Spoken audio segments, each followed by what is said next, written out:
Oke, pertama-tama saya ucapkan terima kasih kepada Cetia Panyasika yang sudah memberikan kesempatan untuk saya berbuat baik pada hari Minggu ini, ya, di Minggu pagi yang ceria. Ya. Teman-teman semua, pada kesempatan ini saya mau mengajak kita berdiskusi bersama mengenai salah satu khotbah Buddha tentang Dulaba Pugala. Nah, ini ada di dalam Dulaba Sutta, ya, seperti itu. Baik, saya akan share dulu deh ya PPT-nya biar lebih jelas lagi. Sebelumnya kita menghormat dulu ya pada Buddha Dhamma Sangha, kita beranjali sama-sama. Namo tassa bhagavato arahato sama sambuddhassa. Namo tassa bhagavato arahato sama sambuddhassa. Namo tassa bhagavato arahato sama sambuddhassa. Monks, these two people are hard to find in the world. Which two? The one who is first to do a kindness, and the one who is grateful for a kindness done and feel obligated to repay it. These two people are hard to find in the world. Artinya, para biku, dua orang ini sulit ditemukan di dunia. Dua orang yang manakah itu? Yang pertama, yang melakukan kebajikan dan mensyukuri kebaikan yang dilakukan dan merasa kebajikan untuk membalas kewajibannya, ya, untuk membalasnya. Inilah dua orang yang sulit ditemukan di dunia. Anguttara Nikaya, Syair 3, 114. Sadu, sadu, sadu. Demikian, saudara-saudara Dhamma semuanya. Pada pagi ini, Dulaba Sutta saya angkat menjadi Dulaba Pugala, yaitu manusia yang sulit diketemukan di dunia ini, ya, menurut Sang Buddha ini yang membicarakan hal demikian. Mari kita lihat satu persatu dua orang yang seperti apa sih yang susah untuk ditemui di dunia ini, ya. Yang pertama, tentu kawan-kawan sudah pernah mendengar kata Pubakari, ya. Bahkan ada di salah satu wihara di Tangerang, mereka punya program kebaktian Pubakari. Bagus sekali itu ya namanya, ya. Nah, apakah Pubakari itu? Nah, di sini sudah saya tuliskan. Pubakari itu adalah orang yang melakukan kebajikan dengan tulus. Teman-teman, di dalam ajaran Buddha, kalau kita mendengar kata kebaikan, kebajikan, bahasa Palinya kusala kama, ya kan? Sepertinya sudah tidak asing lagi mengenai kata-kata kebaikan. Karena Buddha sendiri sangat menganjurkan kita untuk selalu berbuat kebaikan. Dalam salah satu khotbahnya Buddha, dalam Owada Patimokkha, ya, Owada Patimokkha Dipato, dalam Magga Puja, beliau merangkum salah satu ajaran, ya. Saba papa saakaranang kusala supa sampada. Sacitapa riodapanang etang budana sasanang. Nah, penekanannya di kusala supa sampada. Jadi banyaklah berbuat kebajikan. Nah, di dalam kehidupan kita ada banyak orang yang rentetan orang yang berbuat baik kepada kita. Ya, tetapi perbuatan baiknya yang seperti apa? Nah, ini bisa kita analisa, ya. Nah, perbuatan baik yang tinggi, ya, itu biasanya disebut dengan Pubakari. Kenapa? Karena orang yang melakukan kebaikan ini, dia lakukan dengan tulus, tanpa pamrih. baik kepada orang lain maupun kepada diri kita. Ya, coba kita lihat ya. Nah ini, pubakari. Orang yang melakukan kebaikan dengan tulus, tanpa pamrih. Atau bisa juga disebut penolong sejati. Jadi dia menolong itu emang sungguh-sungguh menolong. Ya, tidak ada peribahasa udang di balik batu. Ya, seperti itu. Atau misalnya begini ya, mohon maaf nih. Ada satu wihara atau satu cetia, donaturnya banyak, ya, uang kasnya banyak. Lalu ada di lingkungan masyarakat ada tetangga yang sakit, agamanya bukan Buddha. Lalu disupport sama wihara itu, ya, vitamin, makanan, sakit kasih dokter. Terus pengurus wihara bilang gini, nanti kalau sembuh ke wihara ya. Padahal dia tahu orang itu bukan beragama Buddha. Dia membantu, tetapi mengharapkan orang itu mau pindah keyakinan ke agama Buddha. Apakah perbuatan seperti ini termasuk perbuatan pubakari? Nah, di dalam Dhamma itu belum disebut pubakari. Kalau mau nolong, nolong aja. Nggak perlu pakai udang-udang yang di balik batu itu. Nggak perlu. Ya. Nah, kita lihat. Ada kebaikan. Ada ketulusan. Nah, yang poin kedua ini nih, yang susah, ketulusan. Banyak orang itu baik sama kita, coba dah, teman-teman renungi. Dari sekian banyak teman kita, ya, sekian banyak teman kita, ada yang baik kan sama kita. Yang saya bicarakan yang baiknya. Terus, apakah dia baik dengan kita emang setulusnya baik, atau ada maunya? Nah, biasanya kalau orang yang baik dengan kita tanpa ketulusan, itu kalau dia kemauan dia udah didapatkan, dia pergi begitu saja. Karena dia merasa kita udah nggak bisa, udah tidak ada artinya buat dia, gitu. Selesai, dah. Terus jauh tuh. Ntar tiba-tiba dia ada lagi, mendekat lagi, baik-baik lagi. Nah, kita harus hati-hati. Jangan-jangan dia ada maunya, ya. Nah ini. Atau jangan-jangan kita yang seperti itu kepada orang lain. Nah, itu juga kita harus memperbaiki diri kita sendiri. Nah, salah satu perbuatan pubakari, penolong sejati, yaitu melepas. Jadi kalau emang kita mau berbuat baik, ya sudah, berbuat baik saja, lepas. Ya jangan dilekati, jangan ungkit-ungkit lagi. Dulu kamu waktu susah saya yang bantu loh. Sekarang saya susah, kamu bantu saya dong. Nah, ya. Itu namanya bukan pubakari. Lalu selanjutnya kebahagiaan. Seorang pubakari ketika dia berbuat baik dan setelah berbuat baik, ya, jadi ada tiga cetana ya. Jadi berbuat sebelum melakukan, saat melakukan, dan setelah melakukan. Itu di dalam batinnya cetananya ada semua dan muncul kebahagiaan. Ini luar biasa ya. Ini manusia yang berkualitas. Bukan hanya manusia sih, makhluk ya, makhluk yang berkualitas, memiliki tiga cetana, ya. Nah, kita semoga memiliki kemampuan atau kebaikan, kualitas yang seperti pubakari ini. Semoga ya. Next slide. Kriteria kebaikan yang tinggi itu apa saja? Nah, pertama, ini kita bicarain pubakari ya. Atau kita bicarakan, kita bahas secara detail kalau kita sedang berbuat kebaikan.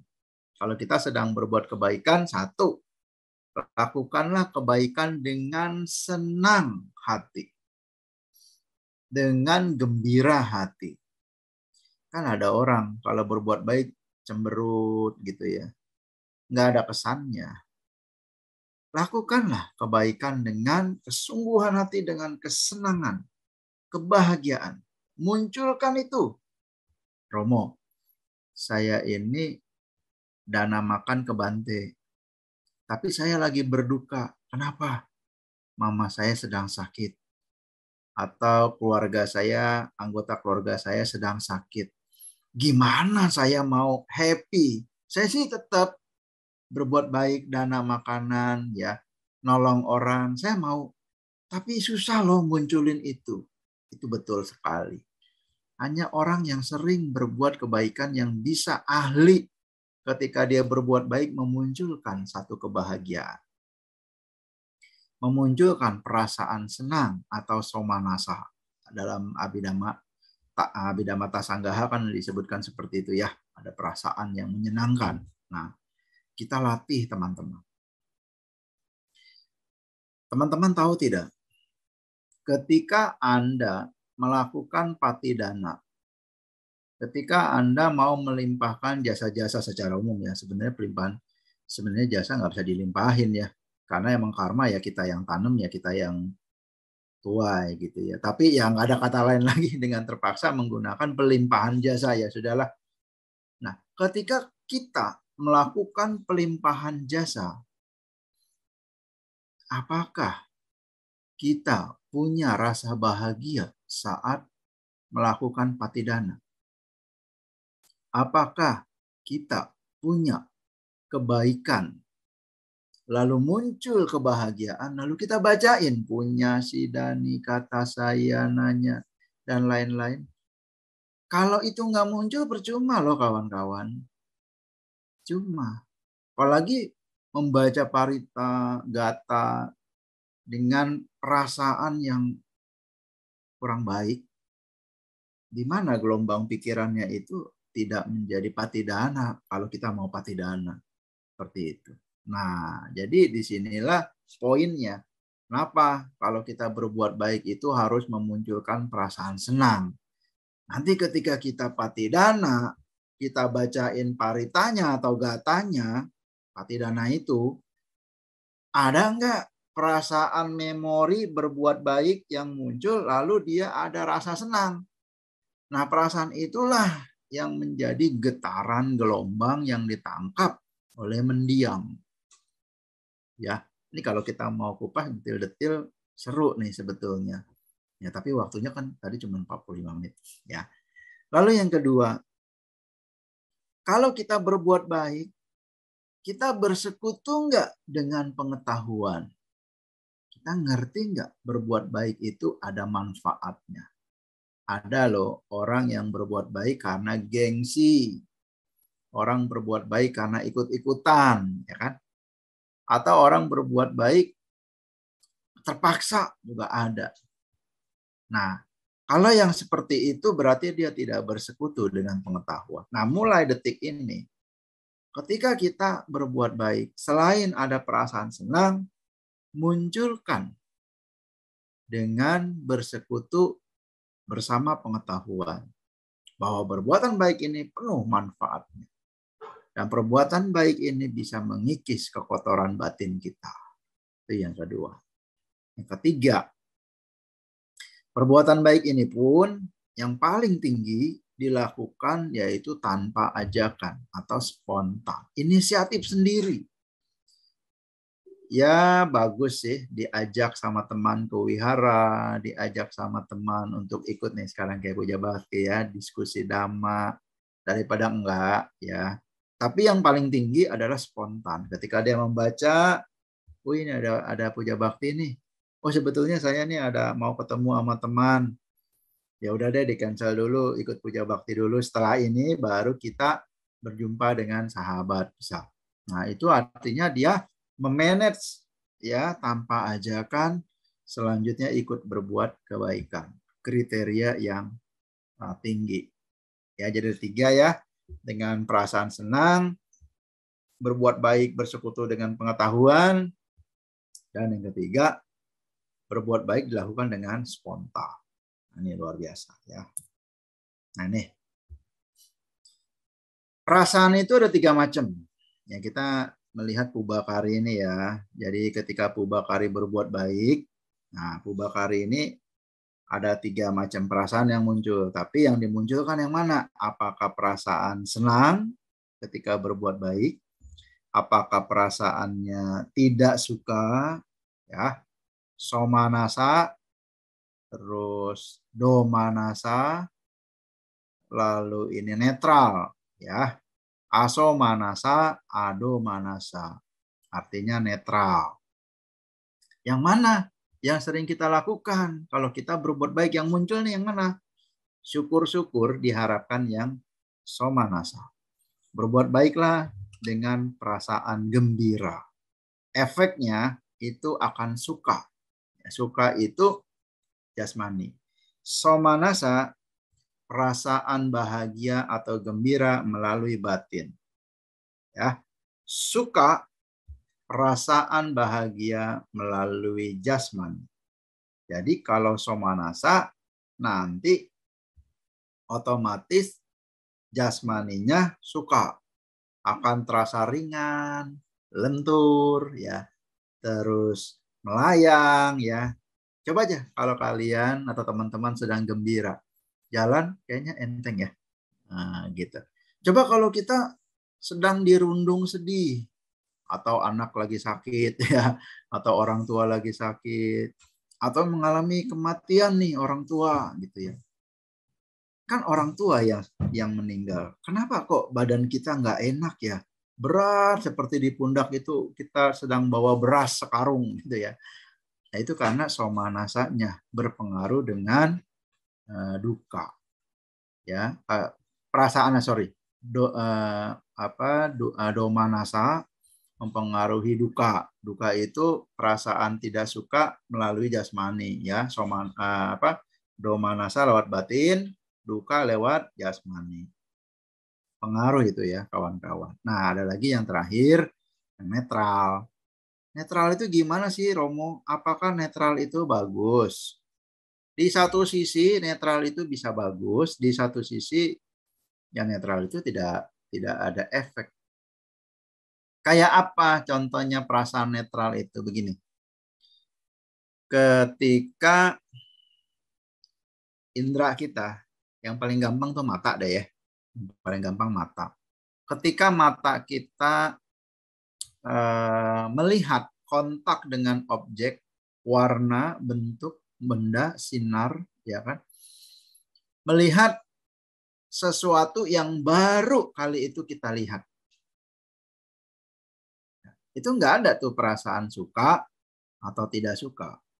Dia cuma melihat kontak biasa, lalu mencirikan aja. Mencirikan aja. Ya, pertama kali ya contoh ya. Pertama kali saya melihat benda ini. Nah, ini kan mouse ya. Nah, saya udah sering lihat nih, jadi tahu nih ini mouse, bukan tikus ya. Peribahasanya jadi mouse nih ya. Ketika saya pertama kali melihat benda ini, kalau nggak salah waktu saya kuliah semester 6 atau 5 ya, saya lupa banget. Saya pertama kali tuh lihat benda ini. Saya lihat, tidak ada rasa suka, tidak ada rasa benci. Netral, karena saya nggak tahu. Ya, itu namanya netral. Ya. Tapi ketika saya menggunakan mouse ini dan mouse ini bermanfaat, dan ketika saya mau bekerja dan saya ambil mouse ini dan saya pakai, begitu saya lihat, ada rasa gembira. Karena tugas saya akan selesai kalau saya gunakan dengan mouse. Ya, ini pribadi saya. Nah, itu adalah perasaan bahagia. Atau ketika saya melihat mouse ini, di situ ada kotoran. Misalnya kotoran cicak atau kotoran kecoa misalnya, yang saya jijik. Nah, saya lihat, wah, kotor nih. Saya nggak suka dengan mouse-nya karena sudah kotor. Nah, itu perasaan tidak suka. Nah, dalam hal berbuat baik, kita harus mengembangkan yang ini, somanasa, sebelah kanan. Ya. Baik, kita lanjut kembali. Tindakan berbuat baik, ya tadi udah ya. Tindakan berbuat baik itu harus bersekutu dengan pengetahuan. Ada juga yang tidak berpengetahuan. Di awal-awal kita belajar Dhamma, apakah kita punya pengetahuan Dhamma? Saya pikir kita semua kurang ya. kurang mengerti Dhamma. Tapi lama-kelamaan, sering kebaktian, sering dengar ceramah, ya, sering belajar Dharma kelas, ya, lama-lama kita ngerti nih. Nah, seperti ini. Sekarang saya jelasin, berbuat baik itu harus ada perasaan senang. Oh iya ya Romo, kemarin-kemarin saya berbuat baik aja sih. Ada yang senang, ada yang nggak senang. Nah, mulai sekarang berbuat baik berarti harus senang ya. Nah, ada satu timbul pengetahuan. Lalu manfaatnya apa dalam perbuatan baik itu? Ya. Next, dilakukan dengan spontan atau diajak. Sebaiknya dengan spontan. Oke ya. Saya rasa ini nggak sulit. Tinggal kita praktekin aja. Sering-sering merenungkan Dhamma. Ketika dia berbuat baik, dia teringat. Oh iya, saya mau berbuat baik nih. Cetananya munculin. Niat berbuat baik. Saat berbuat baik, dia sadar sedang berbuat baik. Dan setelah berbuat baik, dia mengetahui, mengingat kembali perbuatan baiknya, muncullah perasaan bahagia karena dia ada manfaatnya perbuatan baiknya itu. Lalu dilakukan dengan spontan.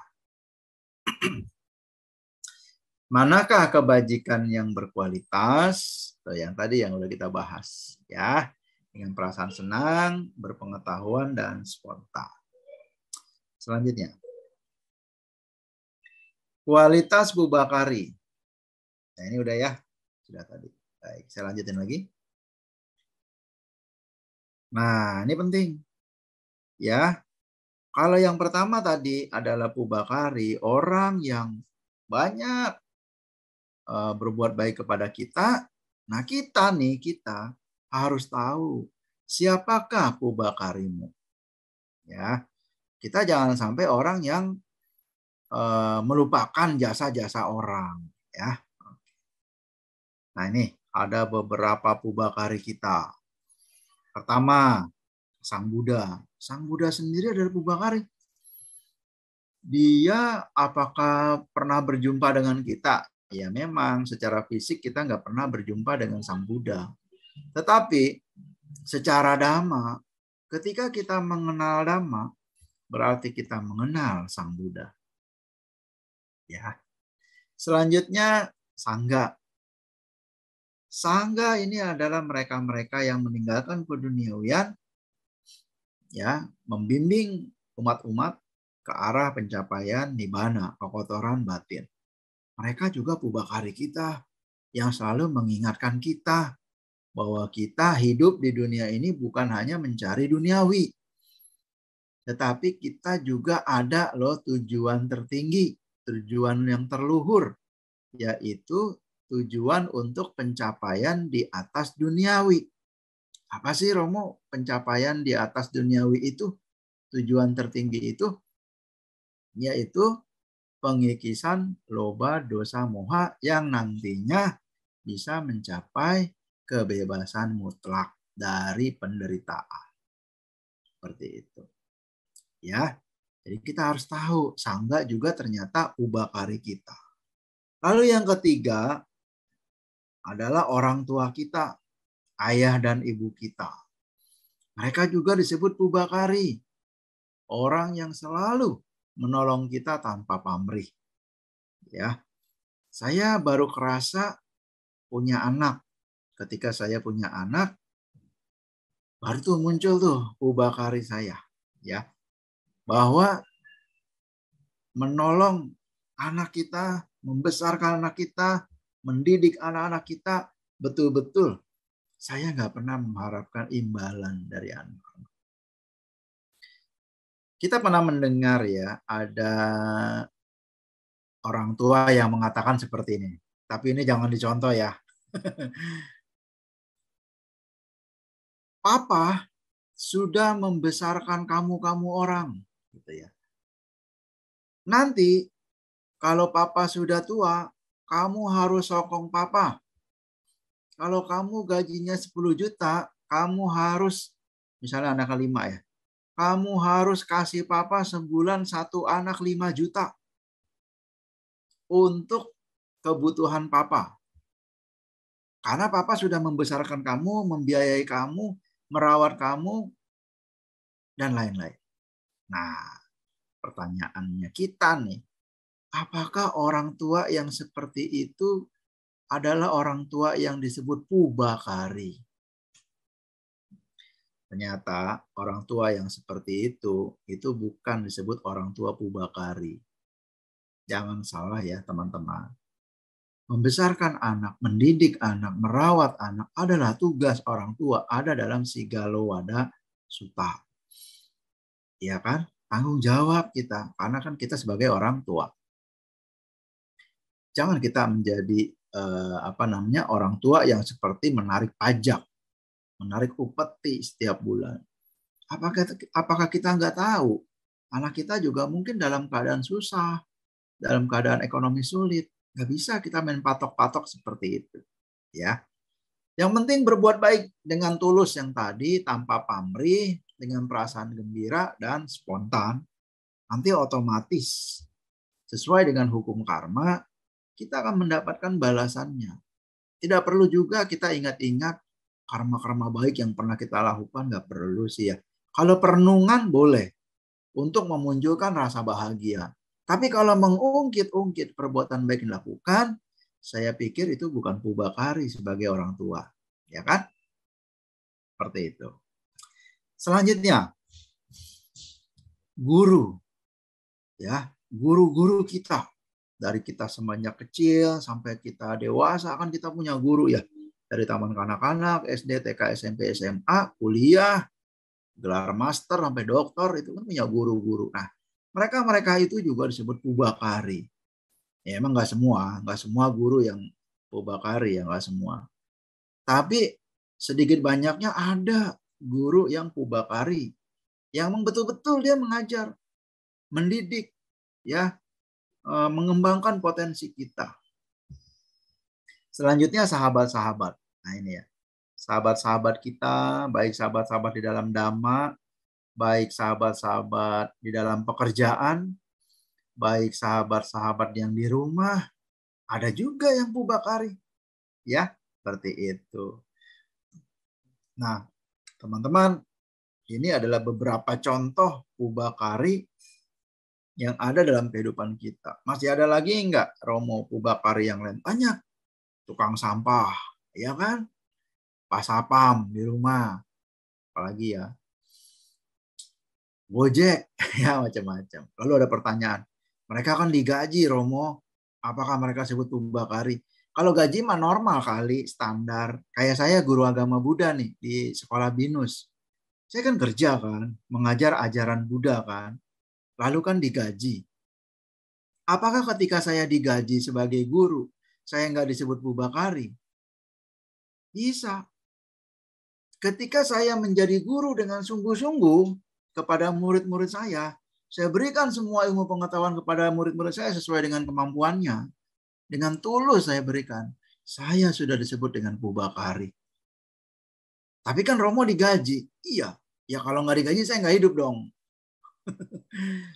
Seorang guru yang bukan pubakari ini yang seperti ini. Ketika setiap tahun kan kenaikan gaji. Ketika setiap tahun kenaikan gaji, dia udah dikasih gaji yang layak, yang cukup. Tapi dia masih ngegrundel ya, bahasa Jerman ya. Ngegrundel, cuman gaji segini. Padahal cukup sebetulnya kalau dia bisa manage keuangan. Dia ngajarnya males-malesan, ya kan? Administrasinya keteteran, karena dia melihatnya yang duniawi. Nah, itu disebut guru yang bukan pubakari. Memang di dalam sekolahan itu kan suka bilang ya, kalau di mana tempat saya bekerja, itu sekolah bilang, orang tua boleh nanya guru sampai jam 5 sore. Jam 5 sore. Lewat jam 5 sore, kalau guru ditanya sama parent atau orang tua atau ditelepon, tidak menjawab atau tidak merespon, tidak bersalah. Tidak apa-apa. Kalau misalnya parentnya komplain, sekolahan akan backup. Karena memang peraturannya kayak gitu. Dan parent juga harusnya udah tahu. Tapi saya bukannya membanggakan diri, tidak. Saya bicara apa adanya. Ketika ada parent yang nanya tentang anaknya, saya ingat betul. Ini saya cerita sedikit ya. Mohon pengurus setia Panyasika kalau tinggal 5 menit lagi diberitahukan. Karena saya suka bicara. Ketika itu saya ingat banget 1:30 malam. Saya ditelepon sama orang tua. Mr. Ali, ya Bu, saya lihat dong jam, buset 1:30. 1:30 pagi ya berarti ya, bukan yang malam. Ya Bu, ada yang bisa saya bantu? Kok anak saya belum pulang ya? Lah, kok bisa? Kenapa ya Bu? Gitu. Katanya disuruh sama Mr. Ali survei, cari tempat retret. Itu dari kemarin sampai sekarang belum pulang. Waduh, saya bilang. Perasaan tahun ini nggak ada retret. Retret Buddha nggak ada. Saya bilang gitu. Wah, yang benar. Iya Bu, nggak ada retret Buddha tahun lalu. Nanti tahun depannya lagi baru ada. Ya udah nanti kalau ini saya cari info. Saya cari info. Akhirnya 1/2 jam kemudian mamahnya telepon saya lagi dan minta maaf. Ternyata anaknya memang belajar kerja kelompok dengan teman sekelasnya, tapi mereka lanjut ke Taman Safari.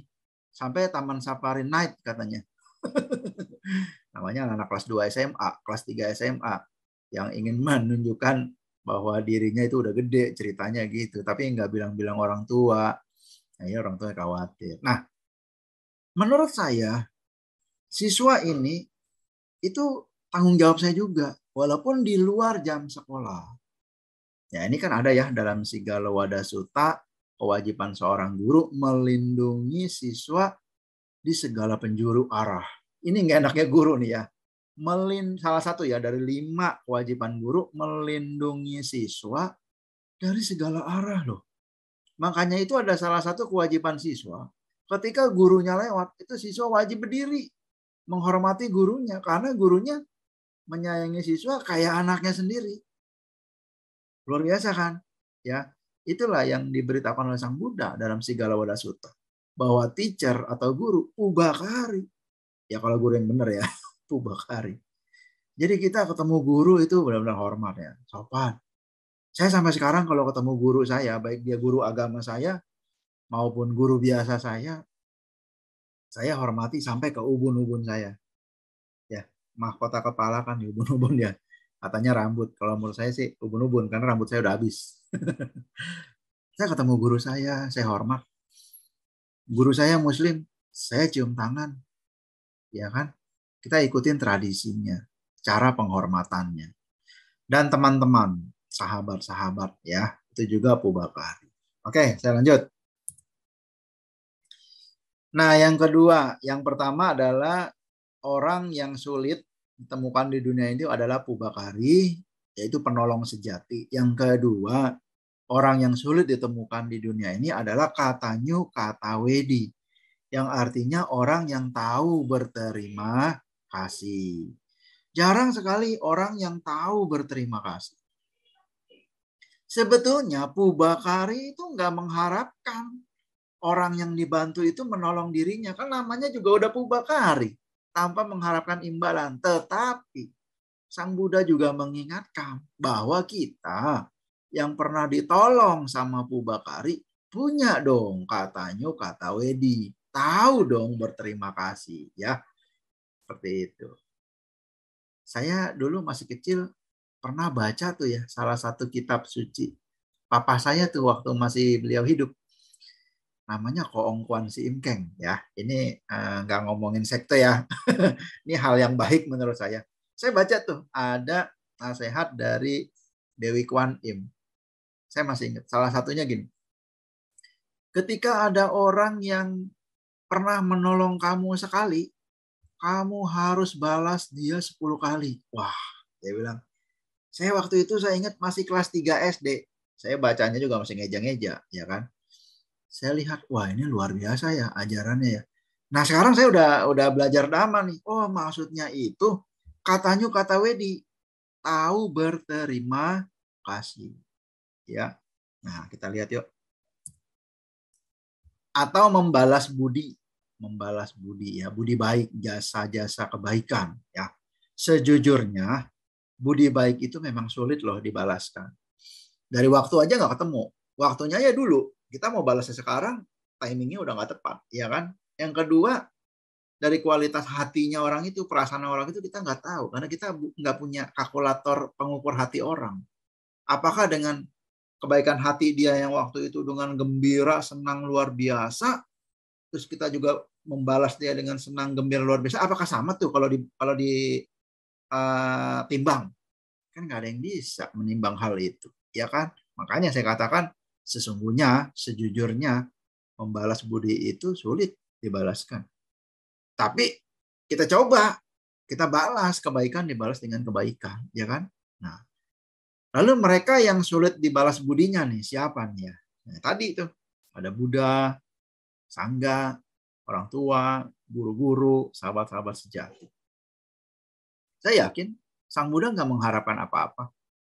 Saya yakin para biku juga, para biku yang baik ya, tidak mengharapkan apa-apa. Guru-guru kita juga melihat murid-muridnya sukses, melihat murid-muridnya itu bisa mengembangkan potensinya, itu adalah hadiah yang luar biasa buat guru. Adapun kalau misalnya dari sekolah dapat gift ya, atau dapat hadiah, ya itu mah cuma tanda mata aja. Memang bisa dibandingkan tanda mata misalnya dikasih pulpen dengan anaknya jadi presiden, ya mahalan jadi presiden lah ya. Sahabat-sahabat sejati juga sama ya, seperti itu. Nah, nih, membalas budi memang susah sekali, tapi ingat ya, jangan lupakan budi baik orang. Bagaimana cara membalas budi baik mereka? Nah, ini yang paling penting di poin ini. Di poin yang kedua, katanya kata Wedi, bagaimana cara membalas baik mereka ini? Pertama, Sang Buddha. Yang kita tahu, Sang Buddha adalah orang yang mencapai kesucian sempurna. Ya kan, dia udah nggak membutuhkan duniawi, misalnya nomor rekening, harta, istri, anak, udah ditinggalkan semua sama dia. Ya.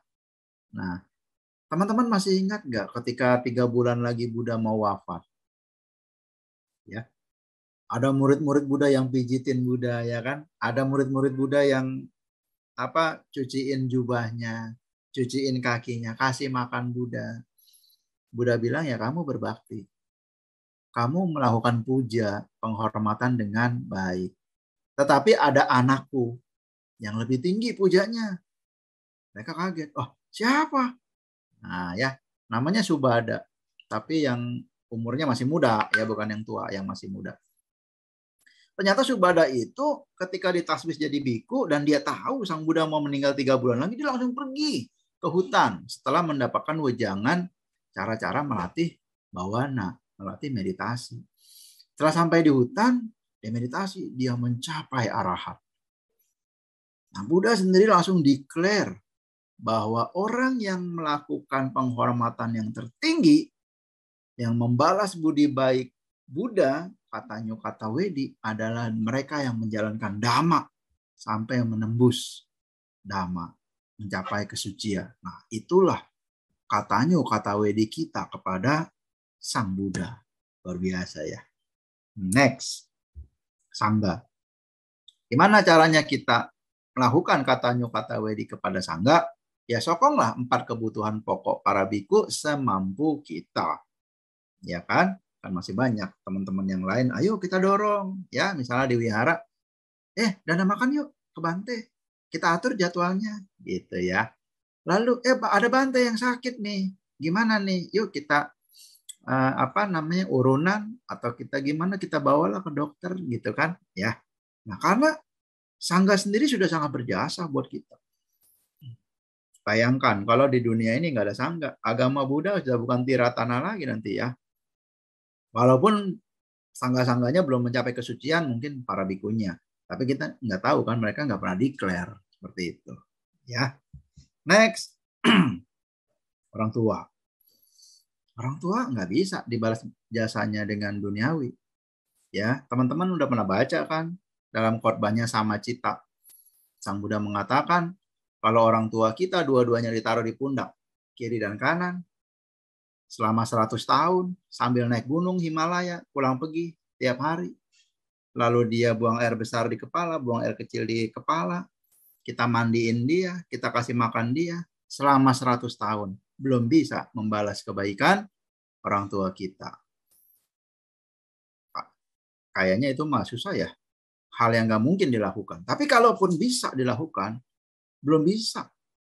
Dan ada beberapa lagi perumpamaan-perumpamaan kebaikan-kebaikan orang tua kita. Lalu, kata wedi kita kepada orang tua itu yang seperti apa? Nah, ada 5 ya kewajiban anak kepada orang tua ya. Merawat orang tua, membantu orang tua, menjaga nama baik orang tua, ya. Menjaga harta warisan orang tua, dan yang terakhir melakukan patidana. Dan ada 4 hal yang kita bisa balas jasa-jasa kebaikan orang tua. Ini menurut Dhamma. Kalau di agama lain mungkin nggak ada yang bisa membalas kebaikan orang tua, tapi di agama Buddha ada. 1, mengajarkan orang tuanya yang tidak memiliki sada, keyakinan, sampai punya keyakinan kepada Tiratana, Buddha Ratana, Dhamma Ratana, Sangha Ratana. Kedua, mengajarkan orang tuanya yang tidak bermoral sampai mau mempraktekkan sila, minimal Pancasila Buddhis. Ya, hebat. 3, mengajarkan orang tuanya yang pelit hingga memiliki kedermawanan. Ya, seperti itu. Caga. Lalu yang keempat, yang paling susah, mengajarkan orang tuanya yang memiliki kebodohan batin atau kegelapan batin sampai memiliki panya, kebijaksanaan. Nah, 4 hal inilah yang bisa membalas kebaikan orang tua kita dibandingkan kamu ngegendong kiri kanan 100 tahun sama sekali belum bisa membalas. Berarti 4 hal itu ya, keyakinan, sila, kedermawanan, dan kebijaksanaan adalah 4 pilar yang bisa membalas kebaikan orang tua kita. Ingat baik-baik, lakukan pada orang tua.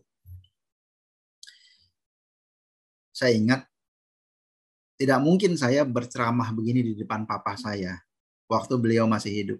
Tidak mungkin. Mereka melihat saya tetap anak. Walaupun saya udah jenggotan, udah kumisan, dia anggap saya tetap anak. Yang dulu diurusin sama dia kan. Nah, satu-satunya cara saya mengenalkan papa saya adalah saya cari buku Dhamma yang menarik.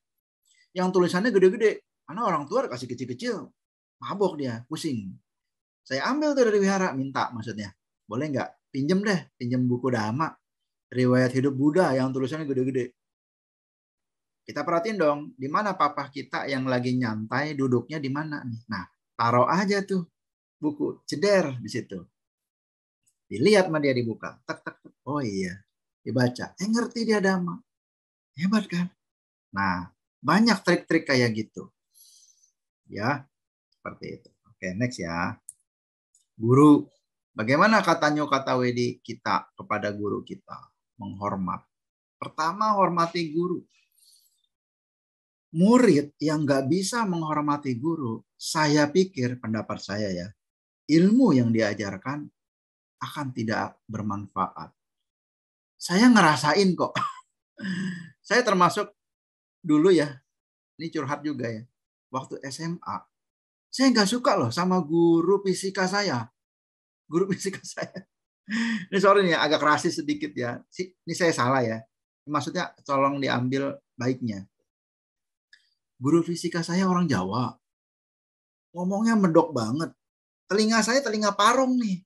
Orang Gunung Sindur, parung ya. Suka nggak ngerti dia ngomong apa. Jadi akhirnya saya kesel gitu sama guru saya. Sebenarnya saya suka loh pelajaran fisika dulu ya. Waktu kelas 2 SMA. Beneran saya. Ilmu yang saya pelajarin saya ngerti, banyak yang lupa loh. Iya bener.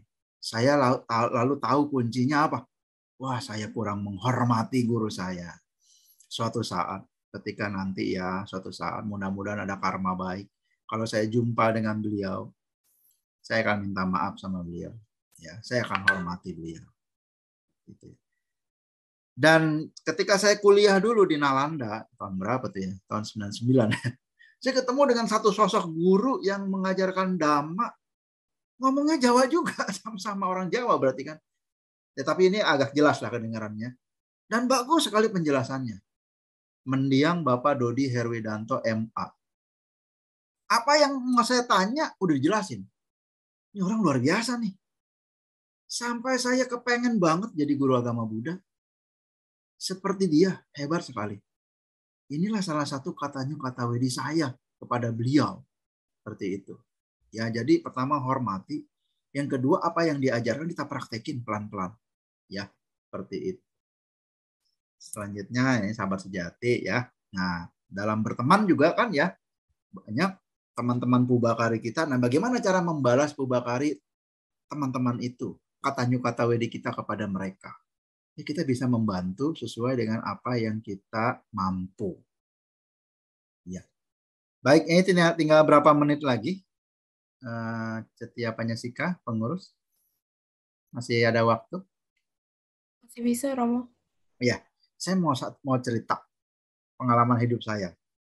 Saya punya sahabat di sekolah yang dulu ya. Sekarang kan ngajar di BINUS. Sekolah yang dulu itu namanya Sekolah Berwawasan Internasional Madaniyah yang dibangun oleh Nurholis Majid ya, almarhum. Saya punya sahabat baik. Waktu itu adalah hari Jumat, di mana kita semua guru wajib ikut kegiatan karakter building. Saya sangat suka tuh program karakter building. Setiap hari ketika saya fingerprint, ya absensinya pakai fingerprint, saya lihat tuh di pengumumannya. Berangkat dari sekolah jam 5.30. Maksudnya 5:30 pagi kan. Naik bis. Setiap hari saya lihatin tulisannya gede banget, 5.30. Di hari H, saya datang dong dengan riang gembira, ya kan? Wah, saya mau ikutan program karakter building. Begitu saya lihat, loh kok sepi-sepi aja? Kemana ya orang-orang? Saya itu jam 5.15. Saya sampai ke sekolahan. Lalu kata Pak Sapam gini, security, Pak, kok baru datang sih? Loh, kan 5.30. Kan saya 5.15 nih. Kok yang lain belum pada datang, saya bilang. Coba deh Pak Ali lihat lagi. Jadwalnya jam berapa? Lah, saya bilang, emang jam berapa? Jam 4.30 Pak, bukan 5.30. Kayak gitu. Wih, saya bilang, masa sih 1 minggu tiap hari saya lihat itu. Saya langsung lari ke absensi saya tuh, ya ke attendance saya, fingerprint. Betul loh. Jam 4.30, bukan 5.30. Saya sampai nggak habis pikir. Tapi karena itu kegiatannya wajib, ya saya pulang. Kebetulan waktu itu saya kontrak rumah dekat dengan sekolahan. Saya pulang bawa motor. Bawa motor saya kejar tuh tempatnya di Tanah Tinggal, Ciputat. Saya tuh nggak pernah kemana-mana. Saya nanya-nanya setiap gang, saya tanya Tanah Tinggal sebelah mana. Dulu nggak ada GPS, nggak ada Google Map, nggak ada. Nanya orang aja. Akhirnya nyampe hari Jumat. Ketika nyampe ya udah sih nggak dimarahin ya. Cuman saya dalam hati berpikir-pikir aja. Kok bisa ya? Waktu itu usia saya masih 25 loh, 25 26 ya, masih gagah perkasa. Mata juga masih awas banget ya. Kok bisa beda ya? Dalam pikiran saya kok kenapa ya gitu ya. Tibalah saatnya jam 12 siang. Tiba-tiba sahabat saya tuh guru olahraga ya, guru PI. Pali. Kenapa? Pali bawa motor ya? Iya. Jadi saat itu kan Tanah Tinggal dibook sama sekolah itu, guru-guru itu ya. Yang bawa motor cuma saya sendirian. Mereka semua itu sholat Jumat, karena rata-rata muslim. Dia bilang, Pali, mana STNK-nya? Lah, kenapa? Udah buruan deh. Ya udah deh, karena sahabat saya. Tuh, STNK. Kunci motor. Tuh, ada duit nggak 20.000? Saya ingat banget. Nih, ada. Saya bilang gitu. Kenapa sih, Pak? Udahlah, nggak usah nanya. Saya pinjam motornya. Ya udahlah. Berarti ntar saya pulang naik bis dong. Ya udah naik bis aja di bangku saya katanya. Ya udahlah, saya pikir sahabat saya kan. Ternyata dia tuh buru-buru ditelepon sama dokter karena istrinya mau melahirkan di sesar dan lupa tanda tangan. Harusnya gini, kalau misalnya ada gejala-gejala istrinya mau ngelahirin, dia bilang sama dokter, Dok, kalau istri saya emang mau ambil tindakan silakan. Nah dia nggak pernah bilang kayak gitu. Nah tibalah hari itu istrinya mau disesar kayak gitu. Nah, akhirnya saya terbayang, oh apakah ini adalah proses dari hukum karma yang mata saya masih jelas dibalik harusnya 4.30, jadi saya lihatnya setiap hari itu 5.30. Tapi saya sama sekali tidak kesel dengan keadaan itu, enggak. Walaupun saya capek dari rumah naik motor ya, atau saya santai-santai naik bis. Tapi saya senang bisa bantu teman saya. Sebagai katanya kata Wedi, sahabat saya. Dan dia baik sahabat saya. Jadi salah satu apa yang bisa kita bantu kepada teman kita, sahabat sejati kita, yang kita mampu ya kita bantu. Ya, itu pengalaman lucu ya, dan luar biasa lah dalam hidup saya ada pengalaman yang kayak gitu ternyata. Nah, marilah kita menjadi pubakari katanya kata Wedi ya. Jadi kita bisa menjadi pubakari dan kita juga wajib katanya kata Wedi kepada mereka-mereka yang sudah menjadi pubakari kita. Nah, ini referensi saya, Dhamma Cita, dan ada yang dari bahasa Inggris ya. Silakan nanti dicek lah. Nah, demikian apa yang bisa saya sampaikan pada hari ini. Semoga bisa bermanfaat ya buat kawan-kawan. Sabe sata bawantu sukitata. Semoga semua makhluk hidup berbahagia. Sadu, sadu, sadu. Terima kasih. Sotihotu. Namo Buddhaya.